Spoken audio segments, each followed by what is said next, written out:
ಶಿವರ ಶಂಕರ ಗೌರಿ ರಮಣ ಸಾಂಬ ಸದಾ ಶಿವ ದಯಾನಿಧಿ ಚೇತನಕ್ಕೆಲ್ಲ ಚೇತನ ಶಕ್ತಿ ವಿಶ್ವ ಚೇತನವೇ ನೀನೇ ಶಿವ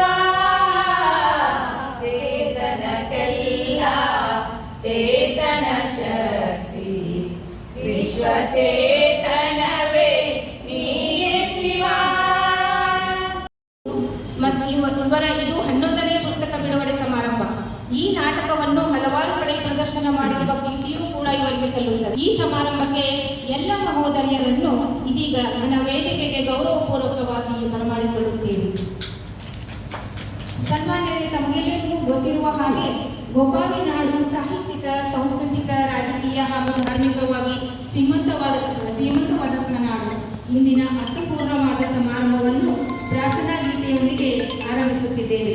ಸನ್ಮಾನ್ಯರೇ, ಪ್ರಾರ್ಥನೆ ಎಂಬುದು ಶಬ್ದಗಳ ಸಮೂಹವಲ್ಲ, ರಾಗ ರಸ ಲಹರಿಯಲ್ಲ, ಅದು ಅಂತರಾತ್ಮದ ಕರೆ. ಪ್ರಾರ್ಥನೆ ಅಂತರಂಗದ ಶೋಧನೆ, ಬಹಿರಂಗದ ಸಾಧನೆ, ಎಲ್ಲರ ಒಳಿತಿಗಾಗಿ ಈ ಪ್ರಾರ್ಥನೆ. ಇದೀಗ ಪ್ರಾರ್ಥನಾ ಗೀತೆಯೊಂದಿಗೆ ಕಾರ್ಯಕ್ರಮಕ್ಕೆ ಚಾಲನೆ ನೀಡುತ್ತಿದ್ದೇವೆ. ರಾಗದ ಮಹಾತ್ಮರ ಒಂದು ದಿವ್ಯ ಸಾನ್ನಿಧ್ಯದ ಬಗ್ಗೆ ಅವ್ರು ಹೇಳಿದ ಅವರು ಒಂದು ಜೀವಿಸಿದಂತಹ ಚಿಕ್ಕವರಿದ್ದಾಗ ಅವ್ರು ಯಾವ ರೀತಿ ತಪಸ್ಸನ್ನ ಮಾಡ್ತಿದ್ರು, ಆಮೇಲೆ ಅವರು ಹುತ್ತದಲ್ಲಿ ಆ ಸಣ್ಣ ವಯಸ್ಸಿನಲ್ಲಿ ತಪಸ್ ಮಾಡಿದಾಗ ಅವರ ತಾಯಿ ಮನೆಗೆ ಕರ್ದು ಸಹಿತ ಬರದೆ ಅವರು ಆಧ್ಯಾತ್ಮದಲ್ಲಿ ತಮ್ಮನ್ನು ತೊಡಗಿಸಿಕೊಂಡಿದ್ದು, ಈ ರೀತಿ ಎಲ್ಲ ನೋಡಿದಾಗ ನಮಗೆ ಆ ಊರಿನ ಬಗ್ಗೆ ಇನ್ನೂ ಹೆಚ್ಚು ತಿಳ್ಕೋಬೇಕನ್ನುವಂತಹ ಒಂದು ಆಸಕ್ತಿ ಹೆಚ್ಚಾಯಿತು. ಅಷ್ಟೇ ಅಲ್ಲ, ಇದೊಂದು ಗ್ರಾಮೀಣ ಆತ್ಮದ ಧ್ವನಿ ಅಂತ ನಮಗೆ ಪ್ರತಿಬಿಂಬ ಆಗ್ತದೆ ಈ ಪುಸ್ತಕ. ಇಂಥ ಪುಸ್ತಕ ಅಷ್ಟೇ ಅಲ್ಲ, ಒಂದು ಭಕ್ತಿ ಭಾವಗಳ ಸಂಗಮವನ್ನು ನಮ್ಮ ಮೇಲೆ ಉತ್ತು ಹರಿಯುವಂತೆ ಮಾಡ್ತದ. ಇಂಥ ಒಂದು ಪುಸ್ತಕ ನಮಗೆಲ್ಲ ಗೊತ್ತಿದ್ದು ಒಂದು ಖುಷಿಯ ಸಂಗತಿ.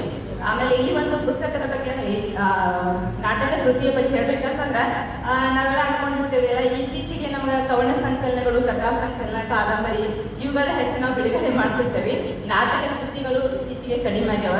ಯಾಕಂದ್ರೆ ನಾಟಕ ಸಾಹಿತ್ಯವನ್ನ ಬರೆಯುವುದು ಅಷ್ಟು ಸುಲಭವಲ್ಲ ಅಂತ ಅನಿಸ್ತದ ನನಗೋರಿ. ನಾನು ಕೆಲವು ಸಲ ಪ್ರಯತ್ನ ಪಟ್ಟಿದ್ನಿ, ಅರ್ಧ ಇಟ್ಟೇನ್ರಿ ಸರ, ಆಮೇಲೆ ಇನ್ನೊಂದು ಸ್ವಲ್ಪ ನೀವು ಮುಂದುವರಿಸುವ ಅಂತ ಅನ್ಕೊಂಡೆ. ಈ ಪುಸ್ತಕದಲ್ಲಿ ಪಾತ್ರಗಳಾಗಿರ್ಬೋದು, ಒಂದು ಸಂಭಾಷಣೆ ಆಗಿರ್ಬೋದು, ಆಮೇಲೆ ಘಟನೆಗಳು ಈ ಒಂದು ಪುಸ್ತಕಕ್ಕೆ ಪೂರಕವಾಗಿ ಇಲ್ಲಿ ಬಂದಿದ್ದಾವ.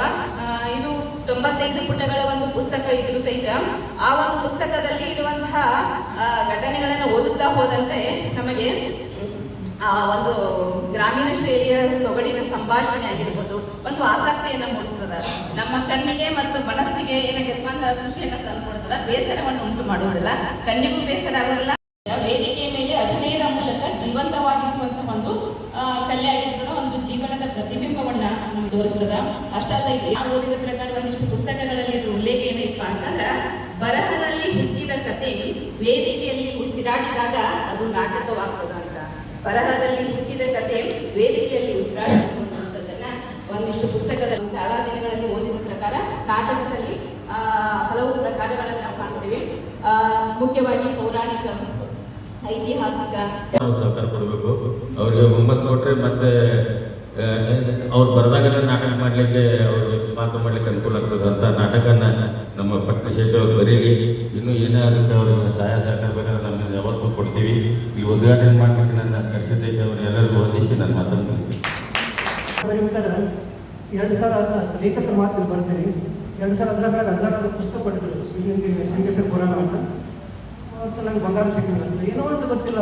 ಶ್ರಾವಳಿಗೆ ಮಠ ಬಂದಾಗ ಅಲ್ಲಿ ಶೃಂಗೇಶ್ವರ ಗದಿ ನೋಡಿದಾಗ ಏನೋ ಒಂದು ರೋಮಾಂಚನ ಮನುಷ್ಯಗೆ ಎಲ್ಲೂ ಕಾರಣ ಶಾಂತಿಯಲ್ಲಿ ಕಾಣಿಸ್ತಾ ಇತ್ತು. ಅಲ್ಲೇ ಹುಡುಗರಿಗೆ ಅದಕ್ಕೆ ನಾಟಕ ಬರೀಬೇಕು ಅಂತ ಕಾಣಿಸ್ಕೊಂಡು 2014 ಅದಕ್ಕೆ ಪುರಾಣ ಸಿದ್ಧಲಿಂಗ ಕೈ ಬರ್ತಾರೆ ಮೂಲ ಇದು. ಇವಾಗ 20 ಪುಟಗಳ ಪುರಾಣ ಇದೆ, ಅದನ್ನೇ 300 ಪೇಜ್ ನಾಟಕ ಬರ್ತೀನಿ ನಾನು. ಅದು ಬರೀ 2018 ಇದು ಪ್ರಥಮ ಬೆಳಗಾವಿ ಪ್ರದರ್ಶನ ಆಯಿತು.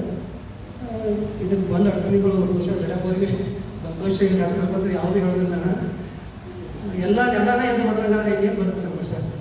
ಆದರೂ ನಾವು ಮಾಡೋ ಸತ್ಯ ಐತೆ ಅಂತ ನಮ್ಮ ಆತ್ಮಶಕ್ತಿ ಇತ್ತಂದ್ರೆ ಮಾಡೇ ಬಿಡೋದು. ಯಾರೇ ಬೇಲಿ ಏನು ಮಾಡಲಿ ಬಟ್ ಮಾಡೇ ಬಿಡೋದು. ಅದಕ್ಕೆ ನಮ್ಮ ಮನುಷ್ಯ ನಮ್ಮದಿದೆ, ದೇವ್ರಿಗೆ ಗೊತ್ತಿದ್ರೆ ಆತ್ಮಸತ್ಯ, ಉಳಿದವ್ರು ಏನಾದ್ರು ನನಗೆ ಬಿಡಲಿ.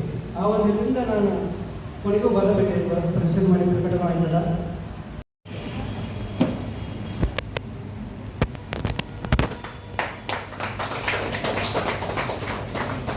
ಎಲ್ಲರಿಗೂ ಧನ್ಯವಾದಗಳು. ಅದೇ ರೀತಿ ಜ್ಞಾನ ಯೋಗಾಶ್ರಮದ ಮಾತು ಶ್ರೀ ಸುವರ್ಣತಾಯಿ ಅವರಿಗೂ ಕೂಡ ಭಕ್ತಿಪೂರ್ವಕವಾಗಿ ಗೌರವದ ಮಾಲಾರ್ಪಣೆ ಮಾಡಬೇಕೆಂದು ಕೇಳಿಕೊಳ್ಳುವ.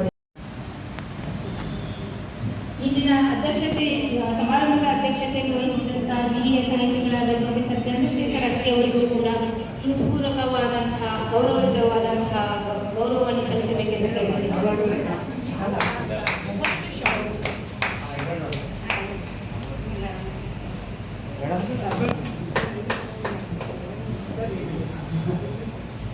ಅದೇ ರೀತಿ ಡಾಕ್ಟರ್ ಅಶೋಕ್ ಜೀರ್ಗಾಳ್ ಅವರು,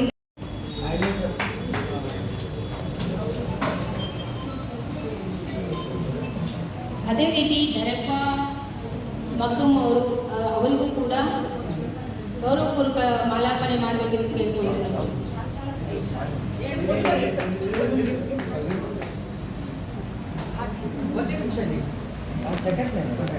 ಶ್ರೀಯುತ ಡಾಕ್ಟರ್ ಸಂತೋಷ್ ಚಿಕ್ಕೋಡಿ,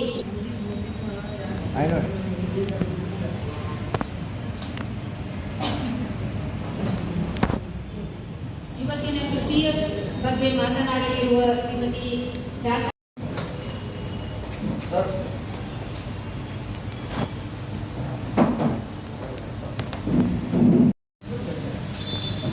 ಅದು ಗೋಡು ಬರಂಗಿಲ್ಲ.